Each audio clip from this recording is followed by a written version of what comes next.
నమస్తే అండి అందరికీ. నేను మీ Madhavi Krishna. Welcome to my channel Madhavi Krishna's Navarasa Kathamalika Telugu audio stories. వినండి, వింటూనే ఉండండి. ప్రతిరోజు సరికొత్త ఎపిసోడ్లని. ఈ కథలు కనుక మీకు నచ్చినట్లయితే తప్పకుండా లైక్ చేయండి. అలాగే నా ఛానల్ని సబ్స్క్రైబ్ చేసుకోవడం మర్చిపోకండి. ఇంతవరకు సబ్స్క్రైబ్ చేసుకున్న శ్రోతలందరికీ కూడా నా ధన్యవాదాలు. వీణ వేణువైన వేళ ధారావాహిక ప్రేమిస్తే ఏమవుతుంది సీజన్ 2 9వ భాగం. వేణు నెమ్మదిగా పేపర్స్ అన్నిటినీ నీట్గా ఒక బొత్తిగా చేసి వాటికి పేపర్ క్లిప్ పెట్టాడు. అక్కడ ఇక్కడ పడిపోయిన ఫైల్స్ని తీసుకొచ్చి టేబుల్ మీద పెట్టాడు. అప్పటికి కూడా వీణ భంగిమలో మార్పు లేకపోవడంతో చిన్నగా నిట్టూర్చాడు. అలా ఒకే భంగిమలో కూర్చుంటే మళ్ళీ నేను మసాజ్ చేయవలసి వస్తుంది. ఆ తర్వాత ఎదురయ్యే పరిణామాలకి నేను బాధ్యుణ్ణి కాదు, గంభీరంగా అన్నాడు. ఈసారి ఆమె దగ్గరగా వెళ్తే ఏం జరుగుతుందో బాగా తెలుసు కాబట్టి దూరంగా నిలబడి ఉన్నాడు.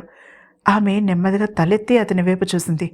మనం దగ్గరైన ప్రతిసారి ఎందుకిలా జరుగుతుంది? సూటిగా వచ్చి అతని గుండెల్ని తాకింది వీణ అడిగిన ఆ ప్రశ్న. వీణ, ఇంకా మన మధ్య ఏమీ లేదని అనుకుంటున్నావా? కేవలం ఇది శరీరాల మధ్య పుట్టిన వేడనే అనుకుంటున్నావా? తిరిగి అడిగాడు. ఆమె చిన్నగా నిట్టూర్చింది.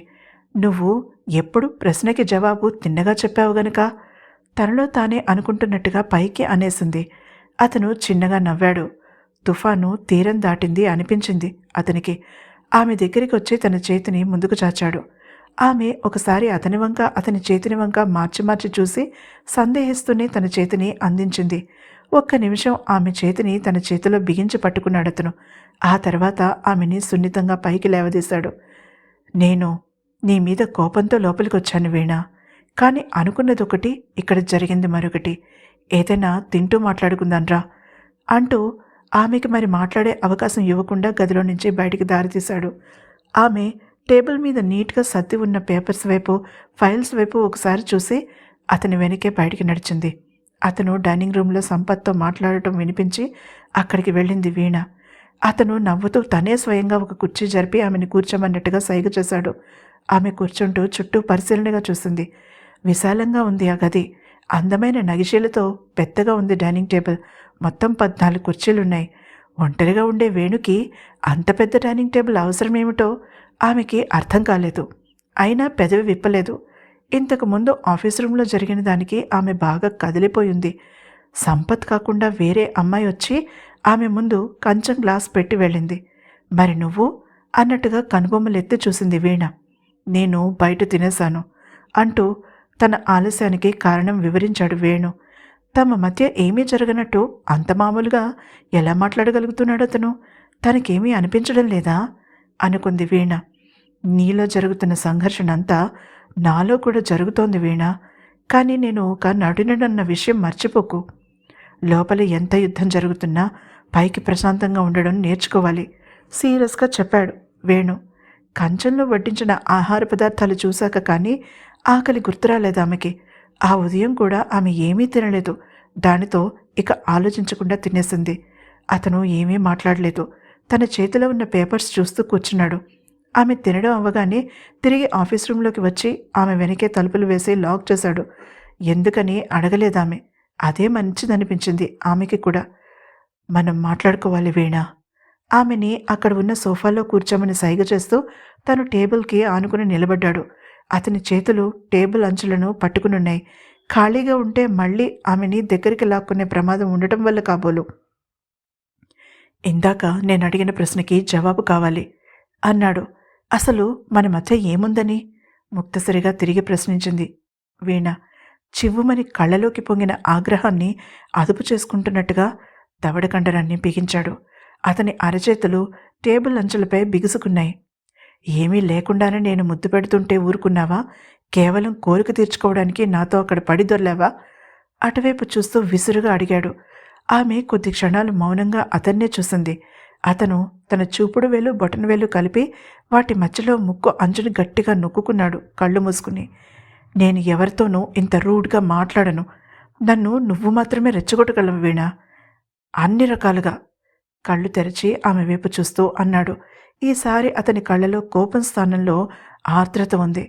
ఆమె నుంచి ఎటువంటి స్పందన లేదు. ఆమె మౌనంగా అతన్ని బాధించింది. ఐ లవ్ యూ వీణా. చివుక్కున తలెత్తింది ఆమె. తన వైపే ప్రేమ నిండిన కళ్ళతో చూస్తున్నాడతను. ఎప్పుడూ అల్లరిగా నవ్వే ఆ కళ్ళు ఇప్పుడు గంభీరంగా ఉన్నాయి. నిన్ను పెళ్లి చేసుకోవాలనుకుంటున్నాను. ఆమె షాక్ నుంచి తేరుకోకముందే మరొక షాక్ ఇచ్చాడు. ఆమె విసురుగా లేచి నిలబడింది. ఆమె కళ్ళ ముందు రకరకాల ఇమేజ్లు సినిమా రీళ్లలా తిరుగుతున్నాయి. ఇది జరగని పని. తనలో తానే గొణుక్కుంటున్నట్టుగా అంటూనే అక్కడి నుంచి పరుగున వెళ్ళి తలుపు తెరవబోయింది. కానీ అతనంత వేగంగా కదలగలడని ఆమె ఊహించలేదు. విసురుగా ఆమె చేతిని పట్టుకుని వెనక్కి లాగాడు. ఆమె తూలి అతని గుండెలపై వాలింది. ఈసారి కాదు వీణా, ఈసారి కాదు. సమాధానం చెప్పి అప్పుడు వెళ్ళు. నన్ను తప్పించుకుంటే భూమి అంచుకు వెళ్ళినా సరే నిన్ను వెతుక్కుంటూ వస్తాను స్థిరంగా అన్నాడతను. అతనికి దూరంగా జరిగిందామె. అతను కాదనలేదు. వెనక్కి తిరిగి వెళ్ళి సోఫాలో కూలబడింది. తలని తన చేతుల్లో పెట్టుకుని అలా కూర్చుండిపోయింది. ఆ తర్వాత ఒక నిర్ణయానికి వచ్చిన దానిలా లేచి సరిగ్గా కూర్చుంది. వేణు, నువ్వంటే నాకు చాలా ఇష్టం అతని కళ్ళలోకి చూస్తూ చెప్పింది. ప్రేమ అని చెప్పనందుకు నిరాశ చెందినా ఇష్టం నుంచి ప్రేమకు తీసుకువెళ్లడం పెద్ద కష్టం కాదనిపించడంతో సర్దుకున్నాడు వేణు. నువ్వు అందరిలా కాదని నిన్ను చూసిన మొదటి నిమిషమే అనుకున్నాను. కానీ నాకు నా జాబ్ చాలా ముఖ్యం. అది లేకపోతే నేను సర్వైవ్ అవ్వలేను. It's not about money. ఏదో మాట్లాడబోతున్న అతన్ని చేత్తో సైగ చేసి ఆపేసింది. దానికి చాలా వ్యక్తిగత కారణాలున్నాయి. అవి ఇప్పుడు చెప్పే పరిస్థితుల్లో లేను. అది మొదటిదైతే, ఇక రెండవది వర్క్ ఎథిక్స్.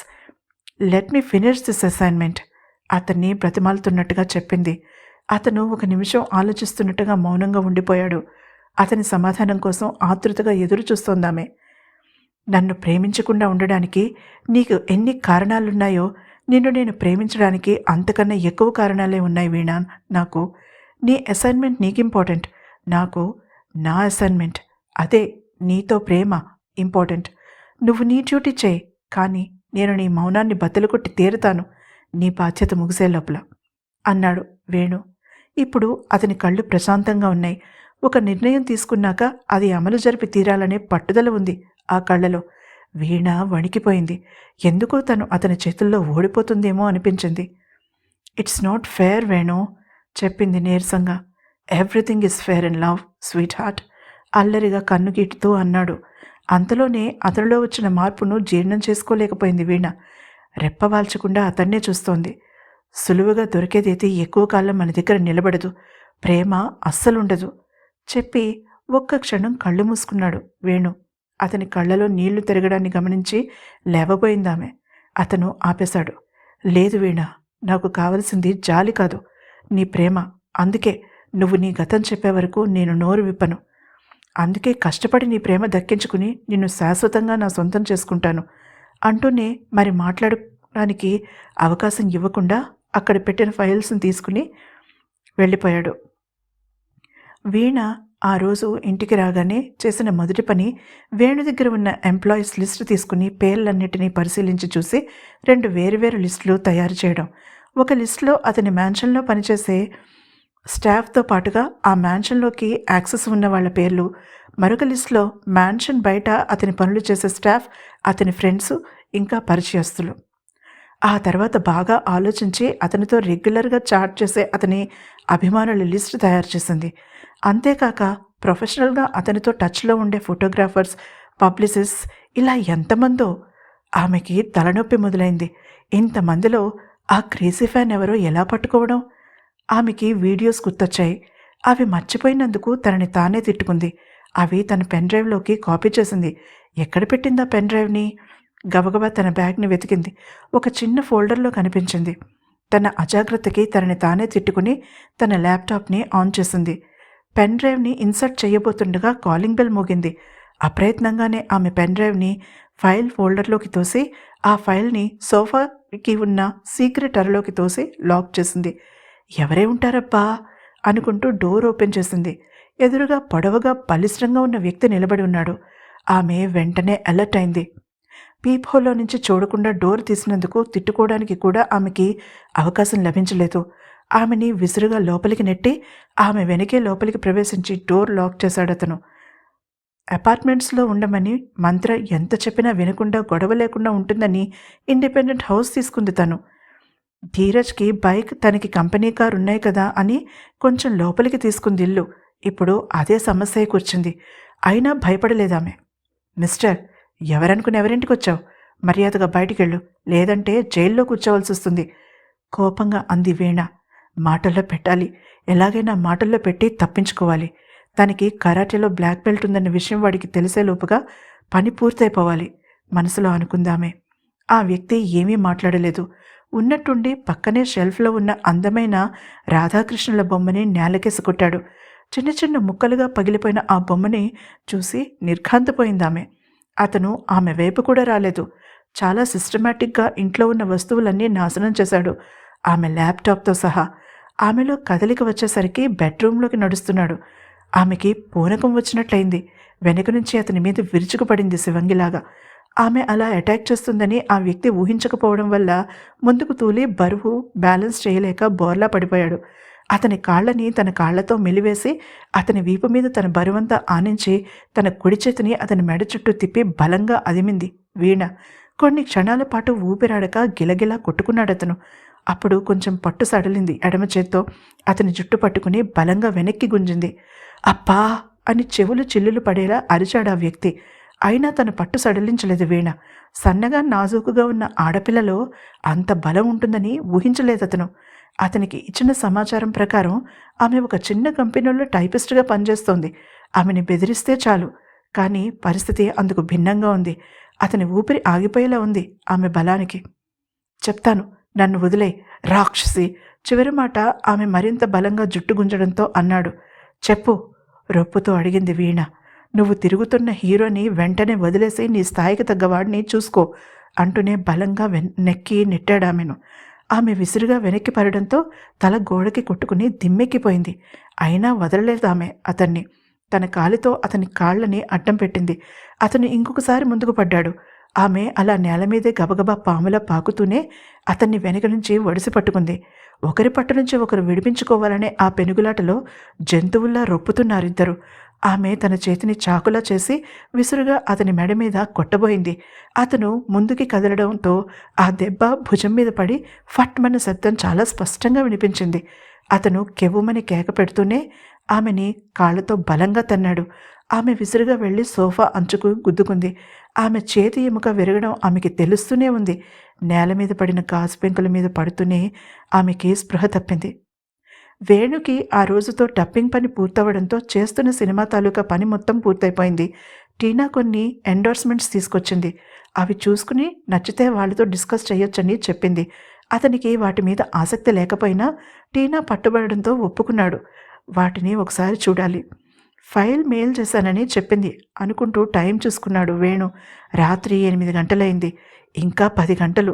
తను వీణని మళ్ళీ చూడాలంటే సరిగ్గా 10 గంటలుంది. షూటింగ్ లేదని ఆమెకి తెలియదు కాబట్టి ఉదయం 6ంటికే వస్తుంది. అయ్యో పాపం అనిపించినా తనని త్వరగా చూడొచ్చనే స్వార్థమే గెలిచింది. బాబు, భోజనం వడ్డించమంటావా? సంపత్ వచ్చి అడగడంతో అన్యమనస్కంగానే తల ఊపాడు. తను తినకపోతే సంపత్ దగ్గర నుంచి సత్తార్ దాకా ఎవ్వరూ తినరు. అందుకే రాత్రి ఎంత ఆకలి లేకపోయినా వాళ్ల కోసం తింటాడు. ఇంకా వీణ తలుపులు అతన్ని వదలలేదు. ఒక వారం రోజుల గ్యాప్ రావడంతో కొంచెం రిలాక్స్డ్గా ఉన్నాడతను. ఆ విషయం వీణతో చెప్పేలోగా తమ మధ్య ఊహించని సంఘటన జరిగింది. ఆలోచిస్తూనే డైనింగ్ హాల్లోకి వచ్చాడు. అతని మనసు ఎందుకు చాలా దిగులుగా ఉంది. అతనికి వీణని చూడాలనుంది. కానీ బలవంతంగా ఆ కోరికని అణుచుకున్నాడు. అప్పుడే ఇంటర్కమ్ మోగింది. వచ్చిన వ్యక్తుల పేర్లు వినగానే అతని మొహం సంతోషంతో వెలిగిపోయింది. వెంటనే లోపలికి పంపించమని చెప్తూనే పరుగున హాల్లోకి వెళ్ళి తలుపు తెరిచాడు. అప్పుడే కారులో నుంచి దిగుతున్న యామిని, శరత్చంద్రలు అతన్ని చూస్తూనే నవ్వుతూ చెయ్యి ఊపారు. సర్ప్రైజ్! వస్తూనే నవ్వుతూ గట్టిగా అన్నాడు శరత్చంద్ర. వేణు అతన్ని గట్టిగా హత్తుకుని వదిలి యామిని వైపు చూసి పళ్ళన్నీ కనిపించేలా అందంగా నవ్వాడు. అతని మనసు ఆనంద తరంగమే అయ్యింది. లోపలికి దారి తీస్తూనే బాబాయ్ సంతోషంగా కేకవేశాడు వేణు. పరుగున వచ్చిన సంపత్ శరత్చంద్రని చూడగానే మొహం ఆనందంతో వెలిగిపోయింది. వేణు ఎంత ఒంటరితనంతో బాధపడుతున్నాడో తెలుసు అతనికి. తామెంతమంది ఉన్నా వేణు తమని సొంత మనుషుల్లాగా చూసుకున్నా తాము పనివాళ్లేనని అతని ఉద్దేశం. నిజమైన స్నేహితులే ఇతనికి చుట్టాలు, కుటుంబమును. అందరికీ భోజనాలు సిద్ధం చేసేస్తాను సార్ వేణు చెప్పకుండానే లోపలికి వెళ్తూ అన్నాడు సంపత్. యామిని చిరునవ్వుతో ఇల్లంతా పరికించి చూడడంతో ఇల్లు చూద్దురుగాని రండి అంటూ వేణు అంతా చూపించాడు. ఒక గది మాత్రం లాక్ చేసుంది. అది ఏమిటని ఆమె అడగలేదు, అతను చెప్పలేదు. ఇద్దరూ కిందికి దిగేసరికి శరత్చంద్ర ఫోన్ మాట్లాడుతున్నాడు. వాళ్ళని చూడగానే మళ్ళీ మాట్లాడతా అని చెప్పి కట్ చేశాడు. చూడడం అయిందా మిస్సెస్ శరత్చంద్ర? నవ్వుతూ అడిగాడతను. అతను అలా అనగానే ఆమె గుండె జల్లుమంటుందని అతనికి తెలుసు. శరత్చంద్రకి తెలుసని యామినికి తెలుసు. ఇద్దరూ ఒకరినొకరు చూసుకుంటూ ఉండిపోయారు. వేణు గట్టిగా గొంతు సవరించుకోవడంతో పట్టుబడిన దొంగల్లా వేణువైపు చూశారిద్దరు. నాకు తెలుసు ఇంకా మీరిద్దరూ హనీమూన్ హ్యాంగోవర్లో ఉన్నారని. సో మీరిబ్బందిగా ఫీల్ అవ్వక్కర్లేదు. అవును, ఇంకా 2 రోజులు టైం ఉందిగా మీరు రావడానికి. అప్పుడే వేణు ఇంకా వాక్యం పూర్తి చేయకుండానే శరత్చంద్ర అనుకున్నాడు. యామిని ఫ్రెండ్ కావ్యకి హెల్త్ బాగాలేదని తెలిసింది. వెంటనే బయలుదేరిపోయాం. బట్ కంగారు పడవలసిన విషయం కాదు. హ్యాపీ న్యూస్ నవ్వుతూ చెప్పాడు శరత్చంద్ర. అర్థమైనట్టుగా తల ఊపాడు వేణు. ఏది ఏమైనా కానీ అతనికి చాలా ఆనందంగా ఉంది. అతనికి ఎందుకో మనసంతా చికాకుగా ఉంది. ఒంటరితనం భారంగా అనిపిస్తున్న సమయంలో వాళ్ళు రావడం అదృష్టమేగా. అలా ముగ్గురు కబుర్లు చెప్పుకుంటూ భోజనానికి కూర్చున్నారు. స్టాఫ్ని రమ్మని వేణు సంపత్తో చెప్పడంతో సంపత్ ఇబ్బందిగా కదిలాడు. అది కాదు సార్, మీరు ముందు భోజనం చేసేస్తే అంటూ నసిగాడు. ఎవరైనా గెస్ట్ ఉన్నప్పుడు వేణుని అతను సార్ అనే సంబోధిస్తాడు. వేణు ఎన్నిసార్లు చెప్పినా వినడు. నథింగ్ డూయింగ్ బాబాయ్. వీళ్ళు పరాయి వాళ్ళు కాదు, ఫ్యామిలీ. మీరు అంతే. ఇక తన మాటకి తిరుగులేదన్నట్టుగా తను తినకుండా కూర్చున్నాడు వేణు. సంపత్ చిన్నగా నిట్టొచ్చి అందరికీ కబురు పంపాడు. ఆశ్చర్యంగా చూస్తున్న యామిని వంక నవ్వుతూ చూసి అన్నాడు శరత్చంద్ర. వేణు ఒక్కడు భోజనం చేయడానికి ఇష్టపడడు. తనకి మనుషులు కావాలి. అందుకే తన స్టాఫ్తో తప్పనిసరిగా రాత్రి భోజనం చేస్తాడు, షూటింగ్స్కి బయటికి వెళ్ళకపోతే. నవ్వుతున్న వేణు కళ్ళలో నీళ్ళనీడలు చూడనే చూసింది యామిని. ఆమెకి వేణు గురించి చెప్పాడు శరత్చంద్ర. అయినా ఆమె పెదవి విప్పి అడగలేదు. అందుకు వేణు ఆమెకి తను రుణపడి ఉన్నాడని అనుకున్నాడు. అతనికి ఆ విషయం ఇప్పుడు మాట్లాడే శక్తి లేదు. యామిని తెలివిగా తాము చూసిన ప్రదేశాల గురించి మాట్లాడడంతో సంభాషణ దారి మళ్ళింది. ఇంతలో వేణు సెల్ రింగ్ అవ్వడం మొదలుపెట్టింది. చూసిన వేణు కొత్త నెంబర్ కావడంతో కట్ చేశాడు. అయినా పదే పదే రింగ్ అవ్వడంతో విసుగ్గా చూసి ఫోన్ స్విచ్ ఆఫ్ చేయబోయాడు. వద్దు వేణు, లిఫ్ట్ చేసి విషయం తెలుసుకో శరత్చంద్ర అనడంతో కాల్ ఆన్సర్ చేశాడు వేణు. అటు నుంచి చెప్తున్నది వినగానే అతని మొహం రక్తం లేనట్టుగా పాలిపోయింది. భయంతో బిగుసుకుపోయాడు. ఏం జరిగిందో తెలుసుకోవాలంటే తర్వాత ఎపిసోడ్ని వినండి. ఈ ఎపిసోడ్ కనుక మీకు నచ్చినట్లయితే తప్పకుండా లైక్ చేయండి. అలాగే నా ఛానల్ని సబ్స్క్రైబ్ చేసుకోవడం మర్చిపోకండి.